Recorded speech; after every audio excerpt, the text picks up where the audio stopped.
నమస్కారం, రేషియా టీవీ వార్తలకు స్వాగతం. నా పేరు కృష్ణకుమార్. వార్తల్లో ముందుగా హెడ్లైన్స్.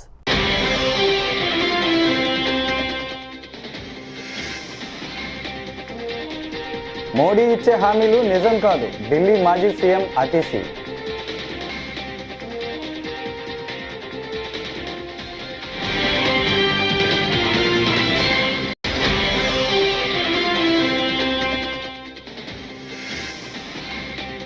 గతంలో ఎప్పుడూ లేని విధంగా ఈ ఏడాది మిర్చి ధరలు అనూహ్యంగా పడిపోయాయని సీఎం చంద్రబాబు వ్యాఖ్యలు.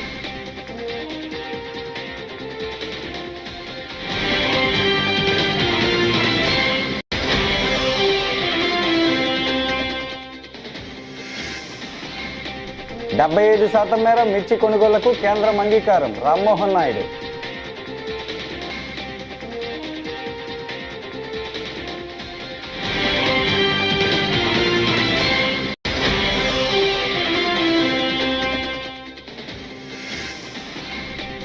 పసిపాపపై పిచ్చి పోస్టులు, పైశాచికత్వానికి పరాకాష్ట, పోతిన వెంకట మహేష్ ఆక్షేపణ.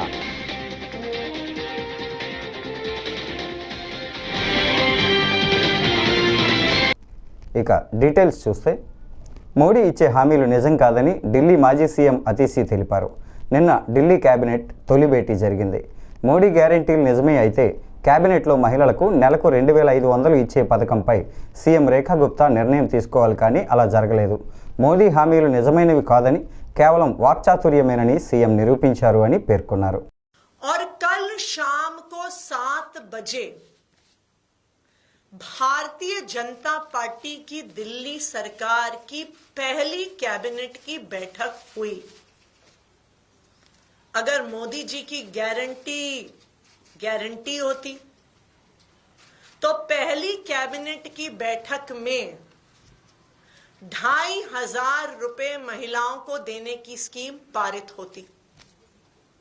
अगर जेपी नड्डा जी की बात सच्ची होती तो कल शाम 7 बजे हुई पहली कैबिनेट की बैठक में महिला समृद्धि योजना, हर महिला को 2500 रुपए प्रति माह देने की योजना पहली कैबिनेट में पास होती. लेकिन रेखा गुप्ता जी ने मुख्यमंत्री बनते पहले ही दिन प्रधानमंत्री नरेंद्र मोदी जी को झूठा साबित कर दिया. उन्होंने ये साबित कर दिया रेखा गुप्ता जी ने कि मोदी जी की गारंटी नहीं होती, मोदी जी की गारंटी जुमला होती है. कि मोदी जी की बात पे विश्वास नहीं किया जा सकता, क्योंकि मोदी जी ने तो हर मंच पे बोला, बार बार बोला कि पहली कैबिनेट की बैठक में 2500 रुपए प्रति माह देने की योजना महिलाओं को पास होगी. लेकिन रेखा गुप्ता जी ने मोदी जी को झूठा साबित. గతంలో ఎప్పుడూ లేని విధంగా ఈ ఏడాది మిర్చి ధరలు అనూహ్యంగా పడిపోయాయని సీఎం చంద్రబాబు పేర్కొన్నారు. గురువారం ఢిల్లీలో కేంద్ర మంత్రి శివరాజ్ సింగ్ చౌహాన్ను కలిసిన అనంతరం ఆయన మీడియాతో మాట్లాడారు.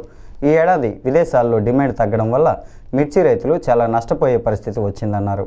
మిర్చి రైతులను ఆదుకోవాలి, వారికి మేలు చేయాల్సిన అవసరం ఉందని సీఎం పేర్కొన్నారు. ధరల స్థిరీకరణ కోసం ఏం చేయాలో ఆలోచిస్తామని అన్నారు.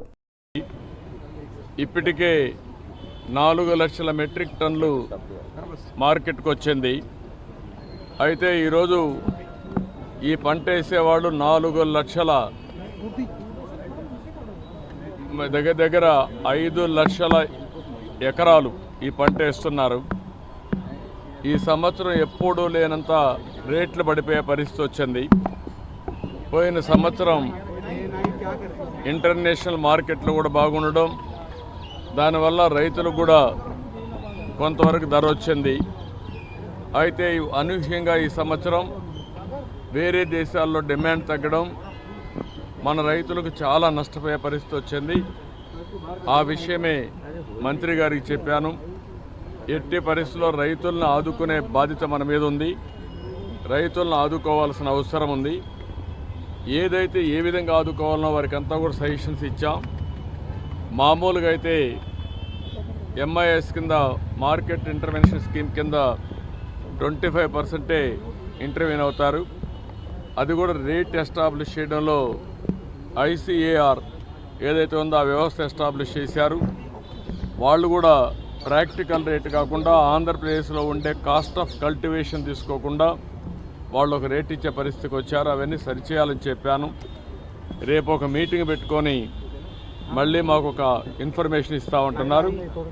రైతులను ఆదుకోవాలి, 25% సీలింగ్ తీసేసి అవసరమైతే వాళ్ళ యొక్క వ్యవస్థలో గ్రూప్ ఆఫ్ మినిస్టర్స్ ఉన్నారు, కమిటీ ఆఫ్ మినిస్టర్స్ ఉన్నారు, వాళ్ళు కూర్చొని నిర్ణయం చేసి రైతులకు మేలు చేయాల్సిన అవసరం ఉంది. రెండోది, ఏదైతే 50% అంటే వాళ్ళు 50% ఇస్తే రాష్ట్రం 50% ఇవ్వాలనేది కూడా ఉంది. దాన్ని కూడా ఏం చేయాలని కూడా ఆలోచించమన్నాను. ఏదేమైనా రాష్ట్రంలో ఉండే రైతులకు న్యాయం చేయాల్సిన బాధ్యత ఉంది. అందులో కూడా ఇప్పటికే కొంత మార్కెట్కి వచ్చింది, కొంతమంది నష్టపోయారు, ఇంకా కొంత మార్కెట్లో. చంద్రబాబు జోక్యంతో మిర్చి రైతులకు భారీ ఊరట లభించిందని కేంద్ర మంత్రి రామ్మోహన్ పేర్కొన్నారు. శుక్రవారం ఢిల్లీలో ఆయన మాట్లాడుతూ మార్కెట్ ఇంటర్వెన్షన్ స్కీమ్లో 25% ఉన్న సీలింగ్ను ఎత్తివేసేందుకు 75% మేర కొనుగోలుకు కేంద్రం అంగీకరించింది. మార్కెట్ ధర, ఉత్పత్తి వ్యయం మధ్య తేడాను కేంద్రం భరించనుంది. ఏపీ మిర్చి అంతర్జాతీయ మార్కెట్ ఎగుమతులపైన కేంద్రం హామీ ఇచ్చింది అని తెలిపారు. చంద్రబాబు నాయుడు గారు కూడా రాష్ట్రం తరపున మిర్చి రైతుల తరపున ఉన్నటువంటి సమస్యలు ప్రస్తావిస్తే అది ఖచ్చితంగా ఇమీడియట్గా టాప్ ప్రయారిటీ మీద తీసుకొని అవన్నీ కూడా సెటిల్ చేస్తామని చెప్పి కూడా ఆయన హామీ ఇవ్వడం జరిగింది. మరి నిన్ననే ఆయన వేరేగా ఒక మీటింగ్ ఈరోజు పెడతామని చెప్పి ఇచ్చినటువంటి హామీ ప్రకారం ఈరోజు ఒక మీటింగ్ పెట్టుకున్నాం. అగ్రికల్చర్ మినిస్ట్రీ తాలూకు అధికారులు, నేను కూడా అటెండ్ అయ్యాను. రాష్ట్రం తరపున అచ్చెన్నాయుడు గారు అలాగే అక్కడ ఉన్నటువంటి అగ్రికల్చర్ టీం అందరూ కూడా అటెండ్ అయ్యి మళ్ళీ ఆ సమస్యల మీద ప్రత్యేకంగా చర్చించడం కూడా జరిగింది. అందులో ముఖ్యంగా ప్రొక్యూర్మెంట్కి సంబంధించి, ఎందుకనంటే ఇది ఇమీడియట్గా స్టార్ట్ అవ్వాలనే ఆలోచనతో చంద్రబాబు నాయుడు గారు నేను రిక్వెస్ట్ చేశారు. మరి దాన్ని సీరియస్గా తీసుకొని కేంద్ర ప్రభుత్వం అలాగే మంత్రి గారు కూడా దాన్ని ఇమీడియట్గా చేయిస్తామని చెప్పి హామీ ఇచ్చారు. వీలైనంత త్వరగా కేంద్రం నుంచి కూడా డిఫరెన్స్ ఆఫ్ ప్రైస్ ఏదైతే ఉందో దాన్ని పే చేయడానికి, ఏదైతే 25% వరకు వాళ్ళకి MIS minimum market intervention scheme ద్వారా ఉందో దాన్ని పొడిగిస్తూ 75% వరకు కూడా కమిటీ ఆఫ్ మినిస్టర్స్ ద్వారా అప్రూవల్ తీసుకొని 75% వరకు కూడా చేస్తామని చెప్పి స్పష్టంగా హామీ కూడా ఇవ్వడం జరిగింది. అయితే ప్రైసు దీనికి తీసుకోవడానికి కింటా తాలూకా ప్రైసు రాష్ట్రం తరపున మనం క్యాల్కులేట్ చేసింది కాస్ట్ ఆఫ్ ప్రొడక్షన్ కానీ లేబర్ కాస్ట్స్ కానీ ప్రాక్టికల్గా గ్రౌండ్ లెవెల్లో రైతులు ఎంత పెడుతున్నారో దాన్ని అంతటినీ కూడా క్యాల్కులేట్ చేసి సుమారు 11,600 రూపాయలు ఇస్తే మరి వీళ్ళ తరపున 10,000 చిలుకల వరకే ఇవ్వడం జరిగింది. సో దాన్ని కూడా గట్టిగా రిప్రజెంట్ చేశాం. ఎట్టి పరిస్థితుల్లో క్వింటా తాలూకా ప్రైస్ ఏదైతే దీనికోసం క్యాల్కులేషన్కి యూజ్ చేస్తున్నామో అది పెంచాలి. 11,600 అయినా దానికంటే ఇంకెక్కువ వస్తే ఎక్కువైనా సరే పెట్టాలని చెప్పాం. ఐకార్కి సంబంధించినటువంటి అధికారులు కూడా పిలిచారు. వాళ్ళకు కూడా స్పష్టంగా ఇన్స్ట్రక్షన్స్ కూడా మరి మినిస్టర్ గారు ఇచ్చారు, ఎట్టి పరిస్థితుల్లో ఆ ప్రైస్ని కూడా ఇంప్రూవ్ చేయాలని. సో అది కూడా చాలా పాజిటివ్గా ఉందని కూడా ఈ సందర్భంగా తెలియజేస్తున్నాం. అలాగే మూడో పాయింట్ నిన్న కూడా ప్రస్తావనలోకి వచ్చింది. ఎక్స్పోర్ట్స్ గతంలో జరిగినటువంటి విధంగా ఈరోజు జరగట్లేదు. దానికి ఇంటర్నేషనల్ జియోపొలిటికల్ ఇష్యూస్ కొన్ని ఉన్నాయి. అయినప్పటికీ కూడా ఆ ఓపెన్ ఎలా చేస్తాం, ఎక్స్పోర్ట్స్ని మళ్ళీ మనం ఎలా ప్రోత్సహించాలి అనే ఆలోచనతో దాని మీద కూడా చర్చిస్తే దాని మీద కూడా కొన్ని నిర్ణయాలు చర్చలో వచ్చాయి. ఆ నిర్ణయాలని ఏ రకంగా అమలులోకి తీసుకొని రావాలన్న దాని మీద రాష్ట్రంలోనే ఎక్స్పోర్ట్స్కి సంబంధించి ఎక్స్పోర్టర్స్, దీనికి ఈ యొక్క చిల్లీ ఫీల్డ్కి సంబంధించిన ఎక్స్పోర్టర్స్ కానీ ఎఫ్పిఓస్ కానీ రైతులు కానీ అందరినీ కూడా కూర్చొని పెట్టి వాళ్ళ ద్వారానే సమస్యలు ఏమున్నాయో తెలుసుకొని దానికి హెల్ప్ చేసే విధంగా చర్యలు తీసుకోవాలని ఒక నిర్ణయం తీసుకున్నాం. సో రాబోతున్న రోజుల్లోనే రాష్ట్ర ప్రభుత్వం తాలూకా ఆధ్వర్యంలో మిర్చి రైతులతో ఒక ప్రత్యేక మీటింగు ఎక్స్పోర్టర్స్తో కూడా పెట్టి దీనికి ఉన్నటువంటి సమస్యలు, ఇప్పుడు ఇమీడియట్గా ఎక్స్పోర్ట్స్ పెంచడానికి ఏంటి, లాంగ్ టర్మ్లో కూడా అక్కడ మిర్చి రైతుల తాలూకా ఆదాయం పెరిగే విధంగా ఎక్స్పోర్ట్స్ని ఏ రకంగా.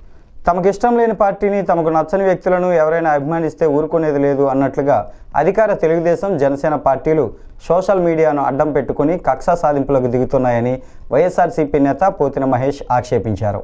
తాడేపల్లిలోని పార్టీ కేంద్ర కార్యాలయంలో ఆయన మీడియాతో మాట్లాడుతూ సోషల్ మీడియాను మంచి కోసం వాడుకుందామని భారీగా ఖర్చుతో ప్రచారం చేస్తూనే ఇంకో పక్క తమకు నచ్చని వారిని అసభ్యమైన పోస్టులతో దాడి చేసి వేధిస్తున్నాయని అన్నారు.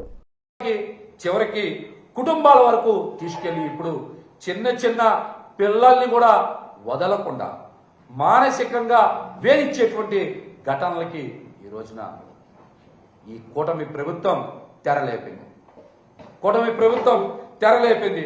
అధికారాన్ని అడ్డం పెట్టుకొని అడ్డు అదుపు లేకుండా పైశాచికత్వంగా పెట్టేయిపోతున్న ఈ కూటమి పార్టీ సైకో బ్యాచ్లు ఈ రోజున విచ్చలవిడిగా విచృలంకంగా రెచ్చిపోతున్న తీరు రాష్ట్రంలోని ప్రజల్ని, మహిళల్ని, చిన్నారులను కూడా ఆందోళన పరుస్తోంది. ఈ రోజున ఆందోళన పరుస్తోంది.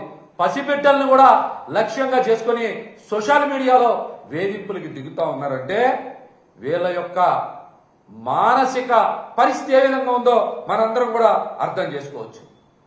సోషల్ మీడియాని అడ్డం పెట్టుకొని ఇష్టానుసారం ఉపయోగించుకుంటూ వీరిలో ఉండేటువంటి రాక్షస ప్రవృత్తిని ఏ స్థాయిలో చూపిస్తా ఉన్నారో కూడా ఈ రోజున ప్రతి ఒక్కరికి కూడా అర్థమవుతుంది. ఈ రోజున కూటమి అధికారంలోకి వచ్చిన తర్వాత వారికి ఇష్టపడినటువంటి రాజకీయ పార్టీలని, రాజకీయ పార్టీ నాయకుల్ని, అలాగే తాము వ్యతిరేకించే వారిని ఎవ్వరు కూడా అభిమానించకూడదు. కూటమి పార్టీ అంటే తెలుగుదేశం, జనసేన పార్టీలు ఏదైనా ఒక పార్టీని వ్యతిరేకిస్తే ప్రజలు, అలాగే కుటుంబాలు, చిన్నపిల్లలు కూడా వ్యతిరేకించాలి. వ్యతిరేకించకపోతే వాళ్ళ మీద ఇష్టానుసారం సోషల్ మీడియా వేదిక చేసుకొని వాళ్ళు దాడి చేయడం ప్రారంభిస్తూ ఉన్నారు. ఎవరైనా సరే ఒకవేళ అభిమానం చూపిస్తే వాళ్ళని సోషల్ మీడియా వేదిక చేసుకొని వెంటాడుతూ, వేధిస్తూ వారి చివరికి ఆత్మహత్య చేసుకునేలాగా ప్రేరేపించే సైకో బ్యాచ్ లాగా తెలుగుదేశం, జనసేన పార్టీ తయారయ్యాయి. ఈ రోజున ఎన్ని అబద్ధాలైనా పుట్టిస్తా ఉన్నారు వీళ్ళు, ఎన్ని అబద్ధాలైనా పుట్టిస్తా ఉన్నారు. విజయవాడలో 3 రోజుల క్రితం వల్లభనేని వంశీ గారిని పరామర్శించడానికి జగన్మోహన్ రెడ్డి గారు వస్తే చిన్నారిని జగన్మోహన్ రెడ్డి గారు ఎంతో ప్రేమగా దగ్గరికి తీసుకుంటే ఆ చిన్నపిల్ల కూడా జగన్మోహన్ రెడ్డి గారి మీద ఎంతో ప్రేమ కురిపిస్తే దాన్ని కూడా ఇష్టానుసారం రాజకీయం చేశారు. మానవీయ కోణంలో చూడక సోషల్ మీడియా వేదికగా ఎంత దారుణంగా పోస్ట్ చేశారో ఒక్కసారి చూడండి.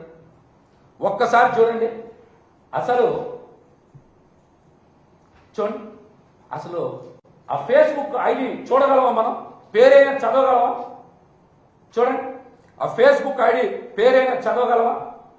చూడండి, చిన్న పిల్లకి ఎంత దారుణమైన టైటిల్స్ పెట్టారు. దానికి ముందుకెళ్ళండి.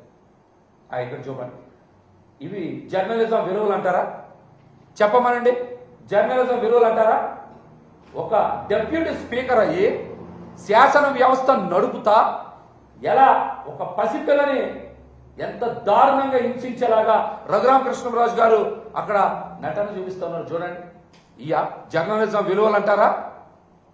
ఒక ప్రజాప్రతినిధి అయి ఉండే ఒక పసిపిల్ల మీద రాష్ట్ర వ్యాప్తంగా రోడ్లపై ఆందోళన చేస్తున్న గ్రూప్ 2 మెయిన్స్ అభ్యర్థుల విజ్ఞప్తిని ప్రభుత్వం పట్టించుకొని చర్చించాలని ఏపీసీసీ చీఫ్ షర్మిల డిమాండ్ చేశారు. గ్రూప్ 2 మెయిన్స్కి అర్హత సాధించిన 92,250 మంది అభ్యర్థుల తరపున కూటమి ప్రభుత్వాన్ని డిమాండ్ చేస్తున్నాం.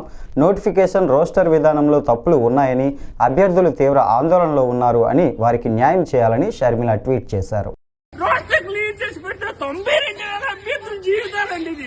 మాకు టైం పట్టినా పర్లేదు, దీన్ని న్యాయబద్ధంగా చేసి మళ్ళీ కేసులు అయ్యేలా చెయ్యొద్దండి. గత 5 ఏళ్ళుగా 6 ఏళ్ళుగా గ్రూప్ 2 కోసం మేము ప్రయత్నిస్తున్నాం. ఇప్పుడు నానా కష్టాలు పడుతున్నాం. మేము కుటుంబానికి దూరంగా ఉన్నా, సమాజంలో గౌరవం లేకుండా ప్రిపేర్ అవుతూ ఈ రూముల్లో ఎంత కష్టపడి ఉన్నాం. మేము దయించి లోకేష్ గారిని, చంద్రబాబు నాయుడు గారిని, పవన్ కళ్యాణ్ గారిని, ఏపీ బేస్ చేయండి, చేతులేస్తే ప్రాధాన్యపడుతున్నామండి. మాకు రాష్ట్రం క్లియర్ చేసి మీరు ఎగ్జామ్ పెట్టాలి, లేకపోతే మా ప్రాణాలు పోతాయండి. 90,000 అభ్యర్థుల జీవితాలండి. దయించి అధికారంలోకి వచ్చేందుకు ఎన్నికల ముందు ఎటువంటి అబద్ధపు హామీలైనా ఇవ్వటం చంద్రబాబుకు వెనతో పెట్టిన విద్య అని వైఎస్ఆర్సీపీ అధికార ప్రతినిధి యనమల నాగార్జున యాదవ్ ఆగ్రహం వ్యక్తం చేశారు. ఎన్నికలకు ముందు విద్యుత్ ఛార్జీల భారం ఉండదు అంటూ హామీ ఇచ్చి నేడు అధికారంలోకి రాగానే సర్ఛార్జీల పేరుతో వేల కోట్ల రూపాయల భారాన్ని ప్రజలపై మోపేందుకు సిద్ధపడ్డారని మండిపడ్డారు. నిజంగా బాధాల్సిన బాధుడంతా చంద్రబాబు నాయుడు బాధేసిన తర్వాత, కర్రు గాల్చి వాత పెట్టాల్సినంత వాత చంద్రబాబు నాయుడు గారు పెట్టేసిన తర్వాత సామాన్యుడి జీవితాన్ని కూటమి ప్రభుత్వం ఇప్పటికే కుదేలు చేసిన తర్వాత ఈరోజు మేమేం పంచం చేయం, మేమేమి ఛార్జీలు పెంచట్లేదు, మేమే ఎటువంటి అదనపు భారాన్ని ఆంధ్రప్రదేశ్ రాష్ట్ర ప్రజల మీదకు వేయట్లేదు అని చెప్పి మామూలుగా కూటమి ప్రభుత్వం కూని రాగాలు తెస్తుంది. అసలు వాస్తవాలేంటో మీ ముందుకు తెలియజేయాలని అనుకున్నాం. 2019-24 మధ్యకాలంలో జగన్మోహన్ రెడ్డి గారు ముఖ్యమంత్రిగా ఉన్నప్పుడు ఈ చంద్రబాబు నాయుడు గారు ఏం చెప్పారు? అసలు చూడండి తమ్ముళ్ళు, జగన్మోహన్ రెడ్డి గారు ఛార్జీలు పెంచాడు, చంద్రబాబు నాయుడు గారు వస్తే అసలు ఛార్జీలే పెంచమని చెప్పాడు. మరి చంద్రబాబు నాయుడు గారు ఛార్జీలు పెంచనంటున్నాడు, ఇది నిజమేనా అనుకునే లోపు మరి చంద్రబాబు నాయుడు మాటలు ఎవరు నమ్ముతారా బాబు? ఇంతకుముందు ఛార్జీలు పెంచారు అని అంటే పెట్టలను కాల్చినట్టు పోలీసుల్ని పెట్టి పెట్టలను కాల్చినట్టు కాల్చి పడేసినటువంటి చరిత్ర చంద్రబాబుకు ఉంది. చంద్రబాబు నాయుడు మాటలు ఎవరో నమ్మద్దని ప్రజలు డిసైడ్ అయ్యారు. అరే ఇట్టయితే అసలు నమ్మట్లేదని చంద్రబాబు నాయుడు గారు ఏం చెప్పారు? లేదు ఛార్జీలు పెంచకపోవడమే కాదు 30% తగ్గిస్తా అని చెప్పాడు. మరి సూపర్ 6 హామీలు అంటాడు, ఛార్జీలు తగ్గిస్తా అంటాడు, ఛార్జీలు పెంచనంటాడు. చంద్రబాబు నాయుడు సంపద సృష్టించి మనకి ఏదో చేస్తాడు అని ఈ వంది మగధులు వీళ్ళందరూ ప్రచారం చేసుకున్న తర్వాత చంద్రబాబు నాయుడు గారు మొత్తానికి గద్దెనెక్కాడు. గద్దెనెక్కిన తర్వాత హామీలను తొంగలో తొక్కినట్టే సామాన్యుడి నెత్తి మీద పెద్ద గుదిబండ వేశాడు. ఏమిరా గుదిబండ అంటే, ఈయన ముఖ్యమంత్రి అయిన తర్వాత 2024లో అక్టోబర్లో దీపావళి వచ్చింది. ఈ దీపావళిలో ప్రజలందరూ సంతోషంగా ఉండి చంద్రబాబు నాయుడు గారికి ఇష్టం ఉండిద్దా? అందుకని 25 అక్టోబర్ 2024న ఏం చెప్పాడంటే, ద కమిషన్ అప్రూవ్డ్ FPPCA అంటే fuel and power purchase cost adjustment పేరుతో ఆంధ్రప్రదేశ్ రాష్ట్రంలో సుమారుగా 6,072 కోట్ల రూపాయలు అదనపు భారాన్ని ఆంధ్రప్రదేశ్ రాష్ట్రంలో ఉన్నటువంటి విద్యుత్ వినియోగదారుల మీద వేస్తున్నామని చెప్పి ఒక ప్రెస్ రిలీజ్. ఇది ఓడమ్మా బడవా. దీపావళి పండుగ రోజు చంద్రబాబు నాయుడు గారు ఇచ్చినటువంటి కానుక. సరే, ఈ దెబ్బ నుంచి కాస్త తేరుకునే లోపు మళ్ళీ 29 నవంబర్ 2024న ఈసారి డోసు పెంచాడు చంద్రబాబు నాయుడు. 9,412 కోట్ల రూపాయలు. చంద్రబాబు నాయుడు గారు ముఖ్యమంత్రి అయినటువంటి మొదటి 6 నెలల్లోనే సుమారుగా 15,780 కోట్ల రూపాయల అదనపు భారాన్ని ట్రూ అప్ ఛార్జీల పేరున సామాన్యుడి పైన నెత్తి మీద. అనంతపురం నగరపాలక సంస్థ స్థలాలను కబ్జాకు గురికాకుండా కాపాడాలని సిపిఐ నాయకులు కమిషనర్ బాలస్వామిని కోరారు. నగరపాలక సంస్థ కార్యాలయంలో కమిషనర్ను గురువారం కలిసి వినతి పత్రం అందించారు. సిపిఐ నగర కార్యదర్శి శ్రీరాములు మాట్లాడుతూ నగరంలో చాలా ప్రాంతాల్లో స్థలాలు కబ్జాకు గురైనట్లు ఆరోపించారు. కబ్జా చేసి భవంతులు నిర్మించుకుంటున్నట్లు పేర్కొన్నారు. కబ్జా చేసిన వారిపై అధికారులు చర్యలు తీసుకోవాలని ఆయన కోరారు. కార్పొరేషన్ స్థలాల కబ్జా విషయం, అదేవిధంగా అనంతపురం నగరంలో టౌన్ ప్లానింగ్ సంబంధించి అధికారుల అవినీతి భాగోతం, మరి రెండు సమస్యలపైన ఈరోజు కమిషనర్ గారికి మెమోరాండం ఇవ్వడం జరిగింది. అనంతపురం నగరంలోని ఆర్టీసీ బస్టాండ్ దగ్గర ఉన్నటువంటి సెంటర్ పార్క్ స్థలం దాదాపు 7 ఎకరాల స్థలంలో 1.5 ఎకరా కబ్జా గురైంది. మరి దాదాపు మేము దశాబ్దాల కమ్యూనిస్ట్ పార్టీ ఆందోళన భాగంగా గతంలో ఉన్నటువంటి కమిషనర్ ఏవిఎస్ మూర్తి గారు ప్రత్యేకమైనటువంటి సర్వే టీం ఏర్పాటు చేసి మరి మొత్తం సర్వే చేయించడం జరిగింది. మరి ఆ సర్వేని ఇంతవరకు గతంలో ఉన్నటువంటి కమిషన్ బహిర్గతం చేయలే. ఎందుకంటే వైసీపీకి సంబంధించినటువంటి అక్కడ ఉన్నటువంటి నాయకులు మరి దాదాపు 1.5 ఎకరా కబ్జా గురైందని చెప్పేసి తేట తెలమైంది. అది బహిర్గతం చేయలే. మరి గత ప్రభుత్వం అధికారంలో వైసీపీ పార్టీ అధికారంలో మరి అక్రమ కట్టడాలు కూడా భయంకరంగా వెలిశాయి. అదేవిధంగా అనంతపురం నగరం శ్రీనగర్ కాలనీలో ఎక్కడిచ్చిన 50 సెంట్లు, 60 సెంట్లు, 76 సెంట్లు ఈ విధంగా కూడా అక్కడ ఉన్నటువంటి మరి కోట్ల విలువ చేసే స్థలాన్ని కబ్జాకు గురి చేశారు. అదేవిధంగా అక్కడ ఉన్నటువంటి తోపుతుర్తి ప్రకాష్ రెడ్డి వాళ్ళ బ్రదర్స్ దాదాపు సెట్టే వేశారు. గతంలో కమిషనర్ గారికి నోటీస్. రాయదుర్గం నియోజకవర్గం వ్యాప్తంగా 4 మండలాల నుంచి 9 మంది మట్కా బేటర్లను అరెస్టు చేసినట్లు రూరల్ సిఐ వెంకటరమణ తెలిపారు. గురువారం రాయదుర్గం సర్కిల్ ఇన్స్పెక్టర్ కార్యాలయంలో విలేకరుల సమావేశంలో వివరాలు వెల్లడించారు. బేటర్ల వద్ద నుంచి 182,345 రూపాయల నగదు, మట్కా పట్టీలు స్వాధీనం చేసుకున్నట్లు సిఐ వెంకటరమణ తెలిపారు. ఎవరైనా ఆన్లైన్ బెట్టింగ్, అసాంఘిక కార్యకలాపాలకు పాల్పడినా ఉపేక్షించేది లేదని ఆయన హెచ్చరించారు. అనంతపురం జిల్లా రాయదుర్గం నియోజకవర్గ పరిధిలో రూరల్ మండలాలైన బొమ్మన, కనేకల్, డిహిరేహల్, గుమ్మగట్ట మండలాల్లో చాలామంది ప్రజలు ఈ మధ్య సెల్ ఫోన్లు ఆన్లైన్లో మట్కా ఆడుతున్నారు సమాచారం మేరకు. అలాగే కొంతమంది డైరెక్ట్గా కూడా మట్కా పట్టీలు రాస్తున్నారు సమాచారంతో. ఏకకాలంలో 4 మండలాల్లో 4 ఎస్ఐలతో పాటు ఎస్పీ గారి ఆదేశాల మేరకు డిఎస్పీ గారి పర్యవేక్షణలో మట్కా పైన రైడ్ చేయడం జరిగింది. 9 మందిని అరెస్ట్ చేసి మొత్తం 1,82,500 రూపాయలు సీజ్ చేసి వాళ్ళ మీద కేసు నమోదు చేయడం జరిగింది. ప్రజలందరికీ విజ్ఞప్తి అండి, మట్కా ఆన్లైన్ కానీ డైరెక్ట్ కానీ మట్కా పేకాట బెట్టింగ్ ఇలాంటి చెడు వ్యసనాలకు అలవాటయ్యి చాలామంది ఈ మధ్య సోషల్ మీడియాలో కానీ చూస్తున్నాము. ఆత్మహత్యలు చేసుకొని కుటుంబం మొత్తం అప్పుల పాలు చేసి చాలా ఇబ్బందులు పాలవుతున్నారు. దయచేసి ప్రజలందరూ గమనించి ఇలాంటి ఆన్లైన్ వ్యసన గేమింగ్స్ అయినా మట్కా కావచ్చు, బెట్టింగ్ కావచ్చు, పేకాట వాడికి దూరంగా ఉండాలని ప్రజలకు విజ్ఞప్తి చేస్తుంది. ఇలాంటి ఈ గేమింగ్ ఈ అసాంఘిక కార్యక్రమాల గురించి ఏమైనా మీకు ప్రజలు ఏమైనా సమాచారం తెలిస్తే మాకు సమాచారం ఇవ్వాల్సిందిగా కోరుతున్నాం. ముఖ్యమంత్రి సహాయ నిధి ద్వారా పేదలకు ఆర్థిక సాయం అందుతోందని ఆదోని ఎమ్మెల్యే డాక్టర్ పార్థసారథి అన్నారు. గురువారం ఆదోని ఎమ్మెల్యే క్యాంపు కార్యాలయంలో సీఎం రిలీఫ్ ఫండ్ చెక్కులను ఆయన లబ్ధిదారులకు అందజేశారు. అనంతరం వారు మాట్లాడారు. ఆసుపత్రిలో చికిత్స ఖర్చులు భరించలేని వారికి ఈ సహాయం అందిస్తున్నట్లు ఆయన తెలిపారు. పింజేరి గరిగేకి చెందిన సయ్యద్ ఖాన్ను 3,65,000 రూపాయల చెక్కును అందజేశారు. ఈరోజు కూటమి ప్రభుత్వం వైపున పేదవాళ్లకు ఆరోగ్యం దెబ్బతింటే లేదా హాస్పిటల్ ఖర్చులు శక్తికి మించి తయారైతే సీఎం రిలీఫ్ ఫండ్ కింద ప్రజలకు సేవలు అందించేటువంటి సీఎం రిలీఫ్ ఫండ్ కార్యక్రమాన్ని ఈరోజు ఒక చెక్ వచ్చింది. పింజరిగేరిలో ఉన్నటువంటి సయ్యద్ ఖాజా హుస్సేన్ వీళ్ళ హస్బెండ్, ఆయనకి చిన్న ప్రేగు తీసేశారు. పెద్ద సర్జరీ చేయాల్సిన అవసరం ఉంది. దానికోసమని ముందుగా మనము సీఎం గారి రిక్వెస్ట్ అడిగితే 3,76,000 రూపాయల చెక్కు ఈరోజు వచ్చింది వీళ్ళకి. దీన్ని తీసుకుని సర్జరీకి వెళ్తారు వీళ్ళు. సో కూటమి ప్రభుత్వ లక్ష్యం, ఆలోచన విధానం ప్రతి పేదవాడిని ఆదుకోవాలి. కష్టాల్లో ఉన్నటువంటి వాళ్ళని మనం చేరదీసి వాళ్లకు తగిన విధంగా సాయం చేయాలన్నటువంటి గౌరవ ముఖ్యమంత్రి చంద్రబాబు నాయుడు గారు, గౌరవ ఉప ముఖ్యమంత్రి పవన్ కళ్యాణ్ గారి ఆలోచన అనుగుణంగా ఆదోనిలో ఎంతో మందికి మనం అప్లై చేస్తాను. నాకు తెలిసి ఇప్పటికే ఒక 100 మందికి మనం అప్లై చేసి చెక్కులు ఇచ్చాం. ఇంకా చాలా మందికి అప్లై చేస్తాను. తప్పనిసరిగా నేను హామీ ఇస్తా ఉన్నాను, పేద ప్రజలకు అండదండలుగా ఉంటాం, పేద ప్రజల కష్టాల్లో భాగస్వామిగా ఉంటామని తెలియజేస్తూ వాళ్లకు ఈ చెక్కు అందజేస్తా ఉన్నాను.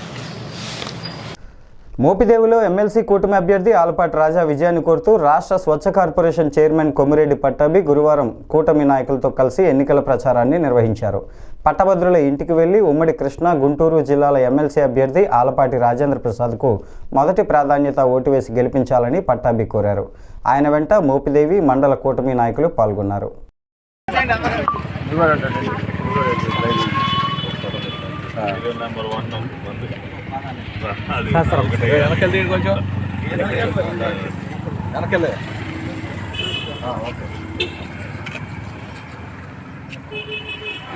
చెప్పండి సార్.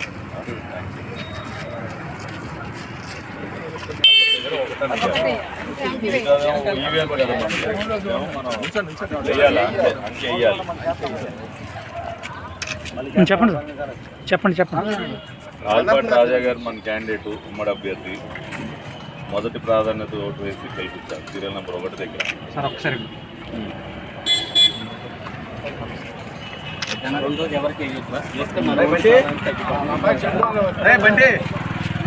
బాపట్ల జిల్లా చీరాల 2 టౌన్ పోలీస్ స్టేషన్ పరిధిలో జరిగిన సైబర్ కేసులో 2 ముద్దాయిలను అరెస్టు చేసినట్లు జిల్లా ఎస్పీ తుషార్ డూడి శుక్రవారం కార్యాలయంలో మీడియాకు తెలిపారు.